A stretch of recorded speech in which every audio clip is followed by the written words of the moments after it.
নমস্কার, আমি চন্দ্রা। আমার এই গল্প পাঠে মৌ চ্যানেলটি যদি আপনাদের ভালো লেগে থাকে তাহলে অবশ্যই লাইক, শেয়ার ও সাবস্ক্রাইব করে পাশে থাকবেন এবং অবশ্যই আপনাদের মূল্যবান মতামত কমেন্টের মাধ্যমে আমাকে জানাবেন। আজকের নিবেদন শ্রদ্ধেয় বিভূতিভূষণ বন্দ্যোপাধ্যায়ের পথের পাঁচালী উপন্যাসের মাটির ভেপু। বৈকালের দিকটা হঠাৎ চারিদিক অন্ধকার করিয়া কালবৈশাখীর ঝড় উঠিল। অনেকক্ষণ হইতে মেঘ মেঘ করিতেছিল, তবুও ঝড়টা যেন খুব শীঘ্র আসিয়া পড়িল। অপুদের বাড়ির সামনের বাঁশঝাড়ের বাঁশগুলো পাঁচিলের উপর হইতে ঝড়ের বেগে হটিয়া ওধারে পড়াতে বাড়িটা যেন ফাঁকা ফাঁকা দেখাইতে লাগিল। ধুলা, বাঁশপাতা, কাঁঠাল পাতা, খড় চারিধার হইতে উড়িয়া তাহাদের উঠান ভরাইয়া ফেলিল। দুর্গা বাটির বাহির হইয়া আম কুড়াইবার জন্য দৌড়িল। অপুও দিদির পিছু পিছু ছুটিল। দুর্গা ছুটিতে ছুটিতে বলিল, শিগগির ছোট, তুই বরং সিঁদুর কৌটোর তলায় থাক, আমি যাই সোনামুখীর তলায়। দৌড়ো দৌড়ো। ধুলায় চারিদিক ভরিয়া গিয়াছে। বড় বড় গাছের ডাল ঝড়ে বাঁকিয়া গাছ ন্যাড়া ন্যাড়া দেখাইতেছে। গাছে গাছে শোঁ শোঁ বোঁ বোঁ শব্দে বাতাস বাঁধিতেছে। বাগানের শুকনা ডাল, কুটা, বাঁশের খোলা উড়িয়া পড়িতেছে। শুকনা বাঁশপাতা ছুচালো আগাটা উঁচু দিকে তুলিয়া ঘুরিতে ঘুরিতে আকাশে উঠিতেছে। কুকসীমা গাছের শোঁয়ার মতো পালকওয়ালা সাদা সাদা ফুল ঝড়ের মুখে কোথা হইতে অজস্র উড়িয়া আসিতেছে। বাতাসের শব্দে কান পাতা যায় না। সোনামুখী তলায় পৌঁছিয়াই অপু মহা উৎসাহে চিৎকার করিতে করিতে লাফাইয়া এদিক ওদিক ছুটিতে লাগিল। এই যে দিদি, ওই একটা পড়ল রে দিদি, ওই আর একটা রে দিদি। চিৎকার যতটা করিতে লাগিল তাহার অনুপাতে সে আম কুড়াইতে পারিল না। ঝড় ঘোর রবে বাড়িয়া চলিয়াছে। ঝড়ের শব্দে আম পড়ার শব্দ শুনিতে পাওয়া যায় না। যদি বা শোনা যায়, ঠিক কোন জায়গা বরাবর শব্দটা হইল তাহা ধরিতে পারা যায় না। দুর্গা ৮-৯টা আম কুড়াইয়া ফেলিল। অপু এতক্ষণের ছুটোছুটিতে মোটে পাইল ২টা। তাহাই সে খুশির সহিত দেখাইয়া বলিতে লাগিল, এই দেখ দিদি, কত বড় দেখ, ওই একটা পড়ল, ওই ওই দিকে। এমন সময় হৈ হাই শব্দে ভুবন মুখুজ্জের বাড়ির ছেলেমেয়েরা সব আম কুড়াইতে আসিয়াছে শোনা গেল। সতু চেঁচাইয়া বলিল, ও ভাই, দুগ্গা দিদি আর অপু আম কুড়োচ্ছে। দল আসিয়া সোনামুখী তলায় পৌঁছিল। সতু বলিল, আমাদের বাগানে কেন এসেছ আম কুড়ুতে? সেদিন মা বারণ করে দিয়েছে না? দেখি কতগুলো আম কুড়িয়েছ। পরে দলের দিকে চাহিয়া বলিল, সোনামুখীর কতগুলো আম কুড়িয়েছে দেখিস শুনু। যাও আমাদের বাগান থেকে দুগ্গা দিদি, মাকে গিয়ে নইলে বলে দেবো। রানু বলিল, কেন তাড়িয়ে দিচ্ছি সতু? ওরাও কুড়ুক, আমরাও কুড়ুই। কুড়োবে বই কি, ও ওখানে থাকলে সব আম ওই নেবে, আমাদের বাগানে কেন আসবে ও? না, যাও দুগ্গা দিদি, আমাদের তলায় থাকতে দেব না। অন্য সময় হইলে দুর্গা হয়তো এত সহজে পরাজয় স্বীকার করিত না, কিন্তু সেদিন ইহাদেরই কৃত অভিযোগে মায়ের নিকট মার খাইয়া তাহার পুনরায় বিবাদ বাধাইবার সাহস ছিল না। তাই খুব সহজেই পরাজয় স্বীকার করিয়া লইয়া সে একটু মনমরা ভাবে বলিল, অপু, আয় রে চল। পরে হঠাৎ মুখে কৃত্রিম উল্লাসের ভাব আনিয়া বলিল, আমরা সেই জায়গায় যাই, চল অপু, এখানে থাকতে না দিলে বয়ে গেল, বুঝলি তো? এখানকার চেয়েও বড় বড় আম তুই আমি মজা করে কুড়োবো এখন, চলে আয়। এবং এখানে এতক্ষণ ছিল বলিয়া একটা বৃহত্তর লাভ হইতে বঞ্চিত ছিল চলিয়া যাওয়ায় প্রকৃতপক্ষে শাপে বর হইল, সকলের সম্মুখে এইরূপ ভাব দেখাইয়া যেন অধিকতর উৎসাহের সহিত অপুকে পিছনে লইয়া রাংচিতার বেড়ার ফাঁক গলিয়া বাগানের বাহির হইয়া গেল। রানু বলিল, কেন ভাই ওদের তাড়িয়ে দিলে? তুমি ভারী হিংসুক কিন্তু সতুদা। রানুর মনে দুর্গার চোখের ভরসাহারা চাহনি বড় ঘা দিল। অপু অত শত বোঝে নাই। বেড়ার বাহিরের পথে আসিয়া বলিল, কোন জায়গায় বড় বড় আম রে দিদি? পুটুদের সলতে খাগি তলায়? কোন তলায় দুর্গা তাহার ঠিক করে নাই। একটু ভাবিয়া বলিল, চল, গড়ের পুকুরের ধারের বাগানে যাবি? ওদিকে সব বড় বড় গাছ আছে, চল। গড়ের পুকুর এখান হইতে প্রায় 15 মিনিট ধরিয়া সুঁড়ি পথে অনবরত বন বাগান অতিক্রম করিয়া তবে পৌঁছানো যায়। অনেক কালের প্রাচীন আম ও কাঁঠালের গাছ, গাছতলায় বন চালতা, ময়না কাটা, সারা গাছের দুর্ভেদ্য জঙ্গল। দূর বলিয়া এবং জনপ্রাণীর বাস শূন্য গভীর বনের মধ্যে বলিয়া এসব স্থানে কেহ বড় একটা আম কুড়াইতে আসে না। কাছির মতো মোটা মোটা অনেক কালের পুরনো গুলঞ্চ লতা এ গাছে ও গাছে দুলিতেছে।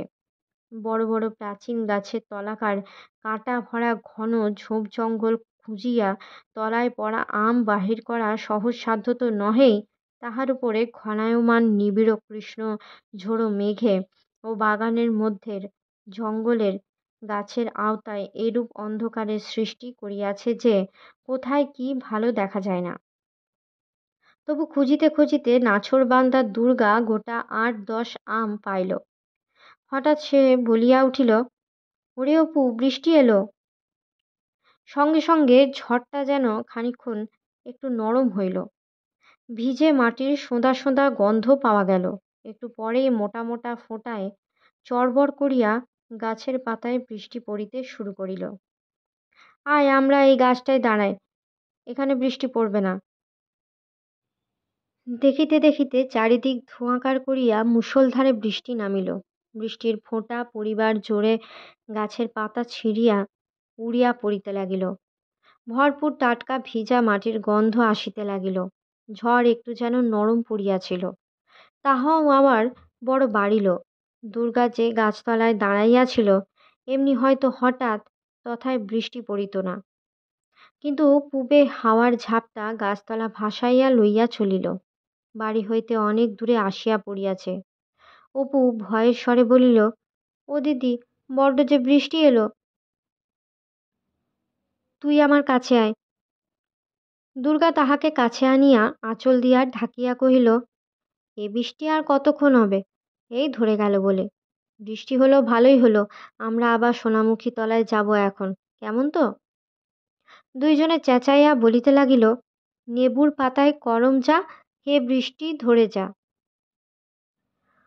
করকর করাত প্রকাণ্ড বনবাগানের অন্ধকার মাথাটা যেন এদিক হইতে ওদিক পর্যন্ত চিরিয়া গেল।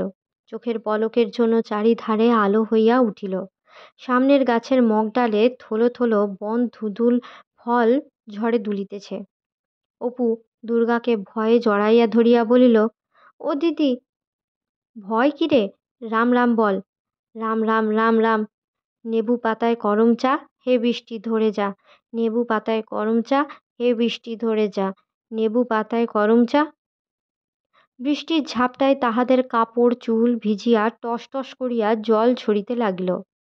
গুম গুম গুম চাপা গম্ভীর ধ্বনি। একটা বিশাল লোহার রুল কে যেন আকাশের ধাতব মেঝেতে এদিক হইতে ওদিকে টানিয়া লইয়া বেড়াইতেছে।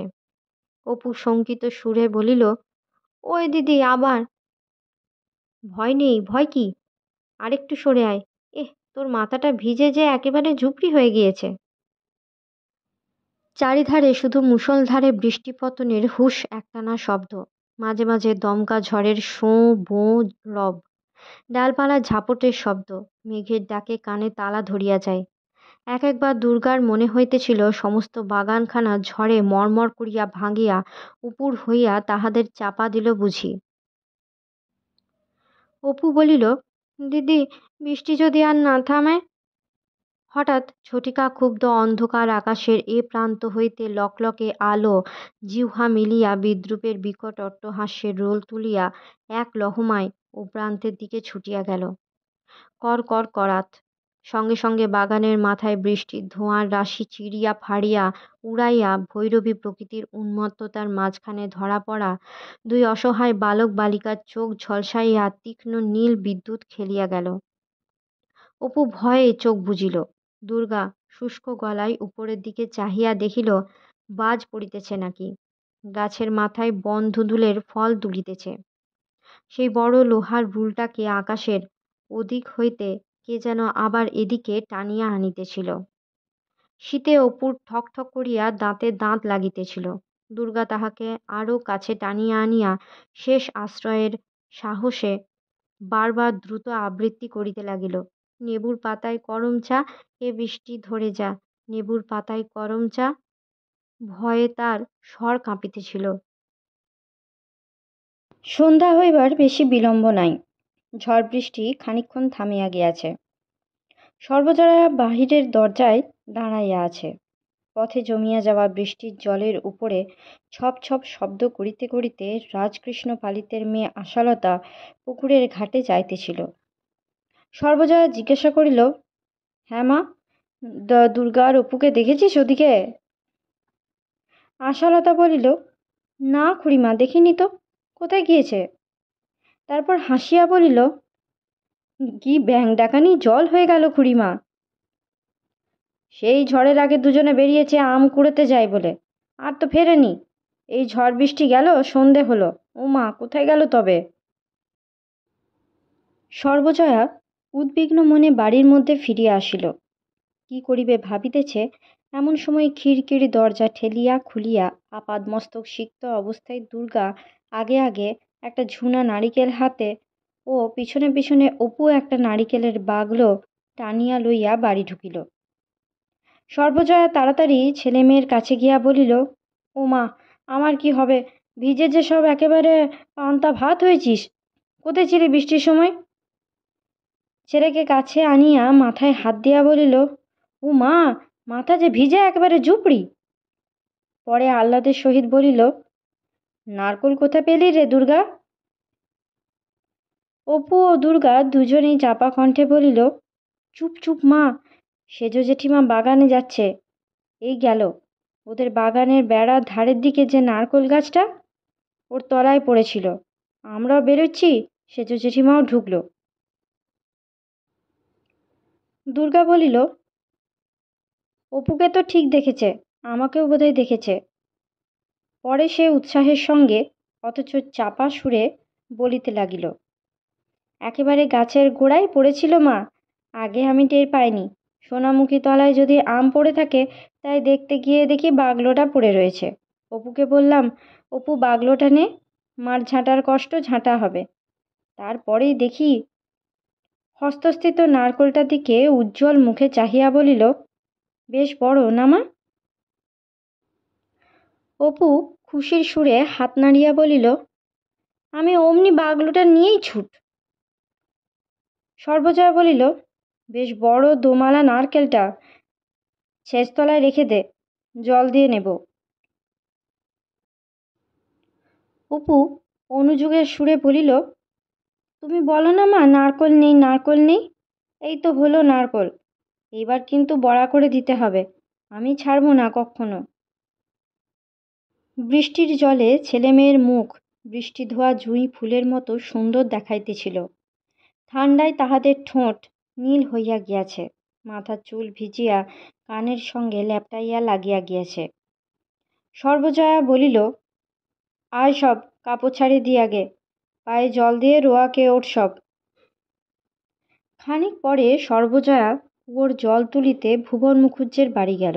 ভুবন মুখুজ্জের খিড়কি দৌড় পর্যন্ত যাইতেই সে শুনিল সেজ ঠাকরুন বাড়ির মধ্যে চিৎকার করিয়া বাড়ি মাথায় করিতেছেন, একটা মুঠো টাকা খরচ করে তবে তো বাগান নেওয়া, মাগনা তো নয়। আর কোনো কুটোটা যদি হা ঘরেদের জন্য ঘরে ঢুকবার জো আছে, ওই ছুরিটা রাত দিন বাগানে বসে আছে, কুটো গাছটা নিয়ে গিয়ে ঘরে তুলবে। এতে মাগিরও শিক্ষে আছে, ও মাগি কি কম নাকি? ও মা, ভাবলাম বৃষ্টি থেমেছে, যাই একবার বাগানটা গিয়ে দেখে আসি। এই এত বড় নারকোলটা কুড়িয়ে নিয়ে একেবারে দুধদার করে দৌড়। এত সত্তরটা যেন ভগবান সহ্যি না করে। উচ্ছন্ন যাক, উচ্ছন্ন যাক। এই ভর সন্ধেবেলা বলছি, আর যেন নারকোল খেতে না হয়। একবার শিগগির যেন ছাতিমতলা সই হন। সর্বজয়া খিড়কির বাইরে কাঠ হইয়া দাঁড়াইয়া রহিল। ছেলে মেয়ের বর্ষণ সিক্ত কচি মুখ মনে করিয়া সে ভাবিল, যদি গালাগাল ওদের লাগে। বাবা যে লোক, নাতে বিষ আছে, কি করি? কথাটা ভাবিতেই তাহার গা শিহরিয়া উঠিয়া সর্বশরীর যেন অবশ হইয়া গেল। সে আর মুখুজ্জে বাড়ি ঢুকিল না। আশ্যাওড়া বনে বাঁশঝাড়ের তলায় বর্ষণ স্তব্ধ সন্ধ্যায় জোনাকি জ্বলিতেছে। পা যেন আর উঠিতে চাহে না। ভয়ে ভয়ে সে জল তুলিবার ছোট্ট বালতিটা ও ঘড়া কাঁধে লইয়া বাড়ির দিকে ফিরিল। পথে আসিতে আসিতে ভাবিল, যদি নারকোলটা ওদের ফেরত দিই তাহলে কি গাল লাগবে? তা কেন লাগবে? যার জিনিস তাকে ফেরত দেওয়া হলো তা কখনো লাগে? বাড়িতে পা দিয়াই মেয়েকে বলিল, দুর্গা, নারকোলটা সতুদের বাড়ি দিয়াই গিয়ে। অপু ও দুর্গা অবাক হইয়া মায়ের মুখের দিকে চাহিয়া রহিল। দুর্গা বলিল, এক্ষুনি? হ্যাঁ, এক্ষুনি দিয়াই। ওদের খিড়কির দোর খোলা আছে, চট করে যা। বলাই আমরা কুড়িয়ে পেয়েছিলাম, এই নাও দিয়ে গেলাম। অপু, আমাকে একটু দাঁড়াবে না মা? বড্ড অন্ধকার হয়েছে, চল অপু আমার সঙ্গে।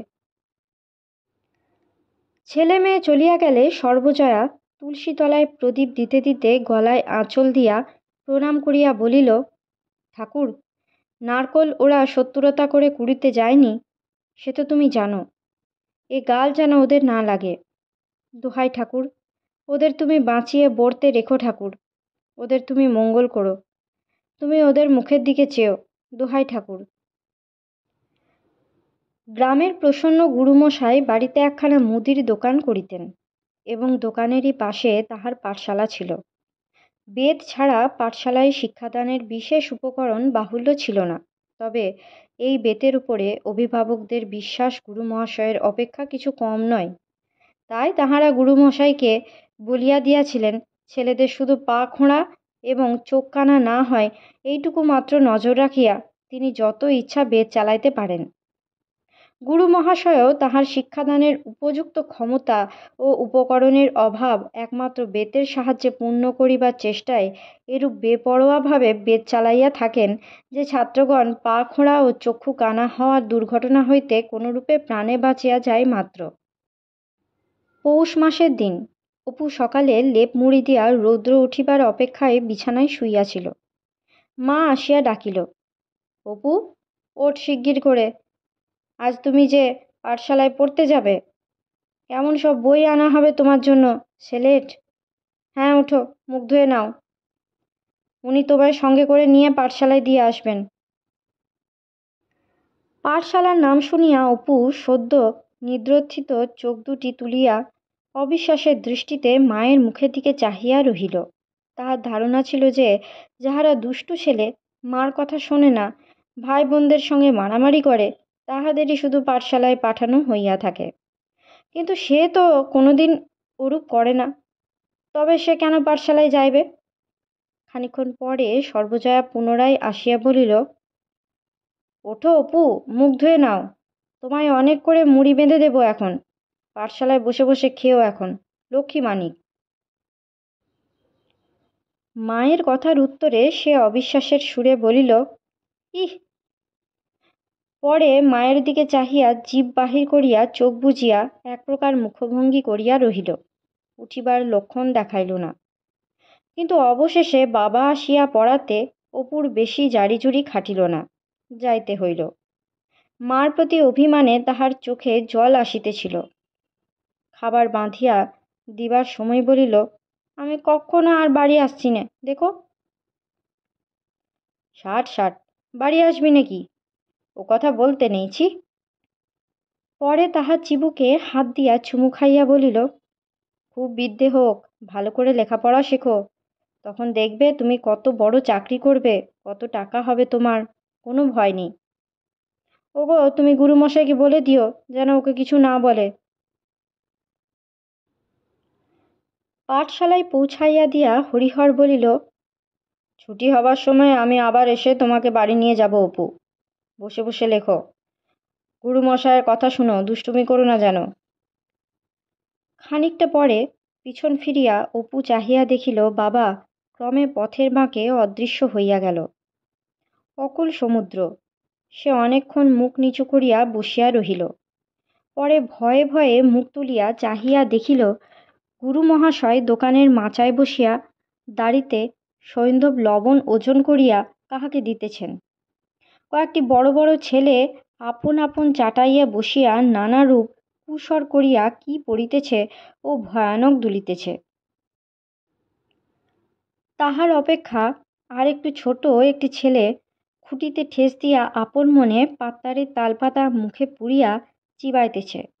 আর একটি বড় ছেলে তাহার গালে একটা আঁচিল সে দোকানের মাচার নিচে চাহিয়া কি লক্ষ্য করিতেছে।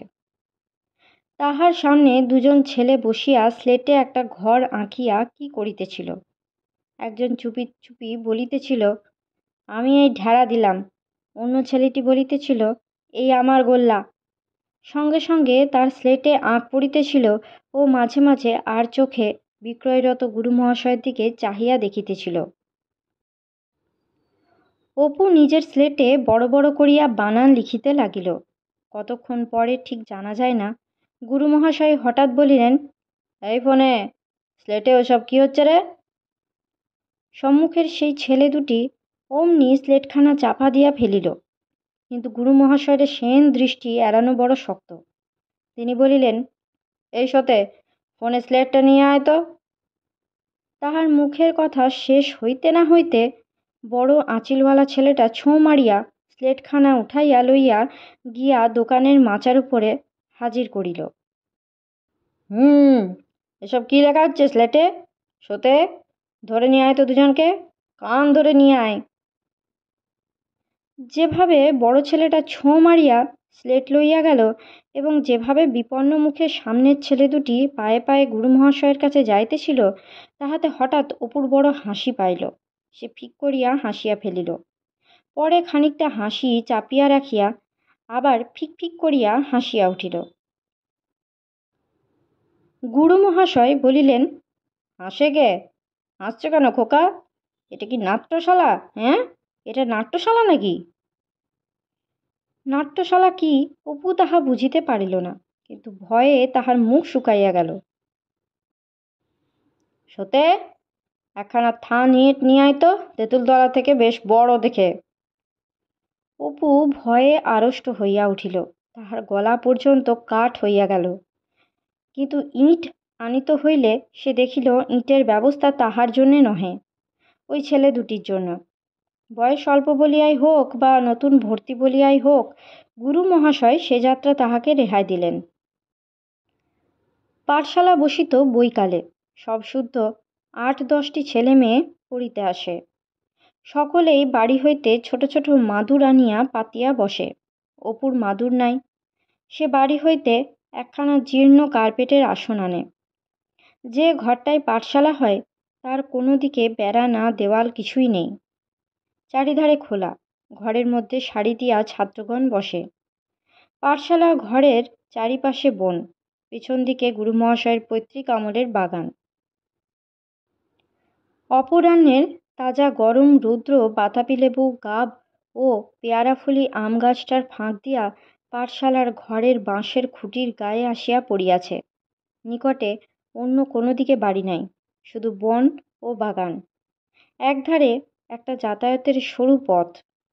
৮-১০টি ছেলেমেয়ের সঙ্গে সকলেই বেজায় দুলিয়া নানারূপ সুর করিয়া পড়া মুখস্থ করে।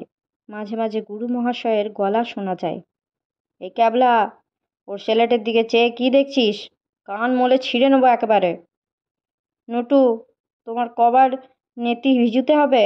ফের যদি দেখি নেতি ভিজুতে উঠেছ। গুরু মহাশয় একটা খুঁটি হেলান দিয়া একখানা তালপাতার চাটাইয়ের উপরে বসিয়া থাকেন। মাথার তেলে বাঁশের খুঁটির হেলান দেওয়ার অংশটি পাকিয়া গিয়াছে। বিকেলবেলা প্রায়ই গ্রামের দিনু পালিত কি রাজু রায় তাহার সহিত গল্প করিতে আসেন। পড়াশোনার চেয়ে এই গল্প শোনা অপুর অনেক বেশি ভালো লাগিত। রাজু রায় মহাশয় প্রথম যৌবনে বাণিজ্যে রক্ষীর বাস স্মরণ করিয়া কিভাবে আশারুর হাটে তামাকের দোকান খুলিয়াছিলেন সে গল্প করিতেন। অপু অবাক হইয়া শুনিত। বেশ কেমন নিজের ছোট্ট দোকানের ঝাঁপটা তুলিয়া বসিয়া দা দিয়া তামাক কাটা, তারপর রাত্রে নদীতে যাওয়া, ছোট্ট হাঁড়িতে মাছের ঝোল ভাত রাঁধিয়া খাওয়া, হয়তো মাঝে মাঝে তাদের সেই মহাভারতখানা কি বাবার সেই দাশুরায়ের পাঁচালিখানা মাটির প্রদীপের সামনে খুলিয়া বসিয়া বসিয়া পড়া। বাহিরে অন্ধকারে বর্ষা রাতে টিপ টিপ বৃষ্টি পড়িতেছে, কেহ কোথাও নেই। পিছনের ডোবায় ব্যাঙ ডাকিতেছে, কি সুন্দর! বড় হইলে সে তামাকের দোকান করিবে। এই গল্পগুজব এক একদিন আবার ভাব ও কল্পনার সর্বোচ্চ স্তরে উঠিত। গ্রামে ও পাড়ার রাজকৃষ্ণ সান্যাল মহাশয় যেদিন আসিতেন, যে কোনো গল্পই হোক, যত সামান্যই হোক না কেন, সেটি সাজাইয়া বলিবার ক্ষমতা তাহার ছিল অসাধারণ। সান্যাল মহাশয় দেশভ্রমণ বাতিগ্রস্ত ছিলেন। কোথায় দ্বারকা, কোথায় সাবিত্রী পাহাড়, কোথায় চন্দ্রনাথ, তাহা আবার একা দেখিয়া তাহার তৃপ্তি হইত না। প্রতিবারই স্ত্রী পুত্র লইয়া যাইতেন এবং খরচপত্র করিয়া সর্বশান্ত হইয়া ফিরিতেন। দিব্য আরামে নিজের চণ্ডী মণ্ডপে বসিয়া থেলো হুঁকা টানিতেছেন।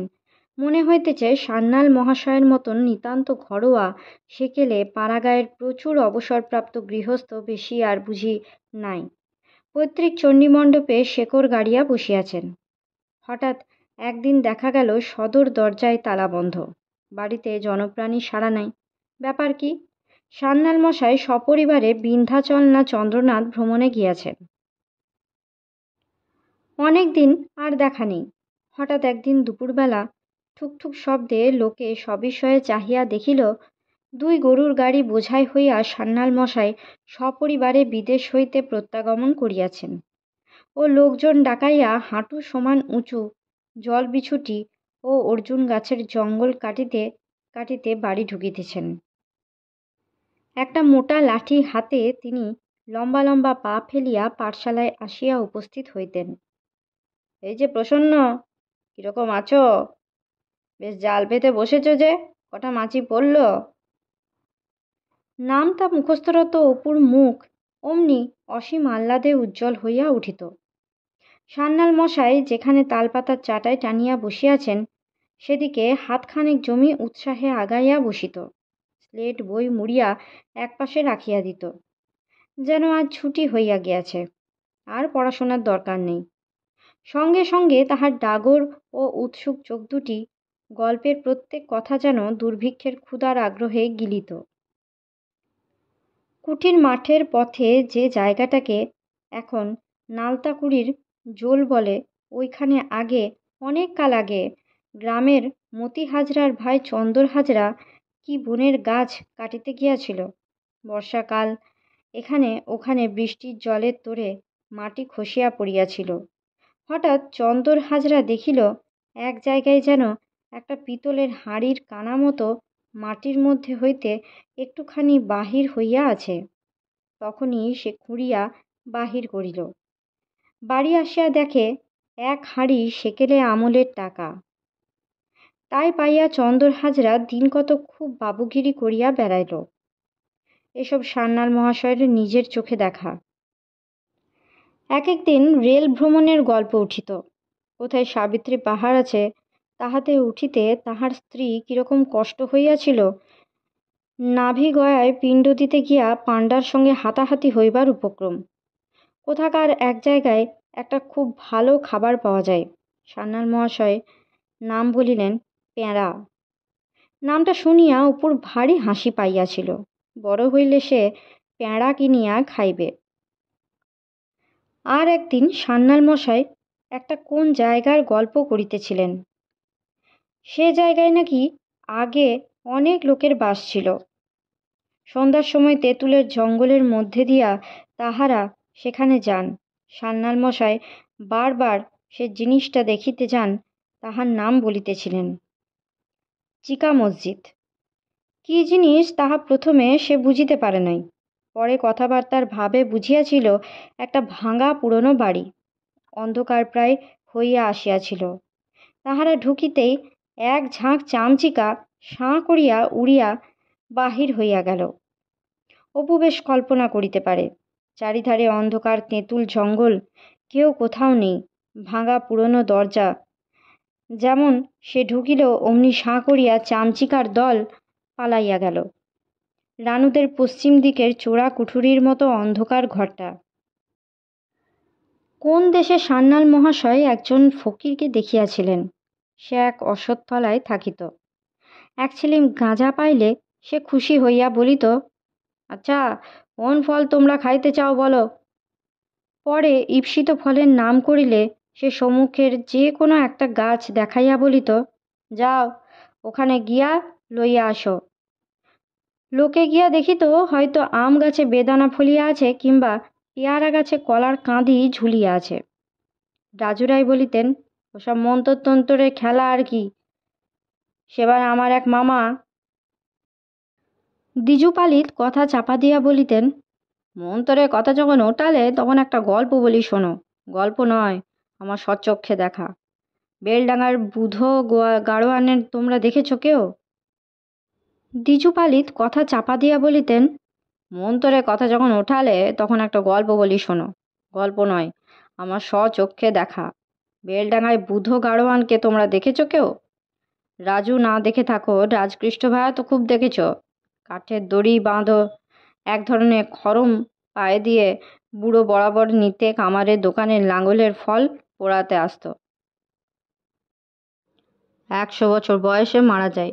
মারাও গিয়েছে আজ 25 বছরের ওপরে। জোয়ান বয়সে আমরা তার সঙ্গে হাতের কবজি জোরে পেরে উঠতাম না। একবার, অনেক কালের কথা। আমার তখন সবে হয়েছে 19-20 বয়স। চাকদা থেকে গঙ্গা চান করে গরুর গাড়ি করে ফিরছি, বুধো গাড়োয়ানের গাড়ি।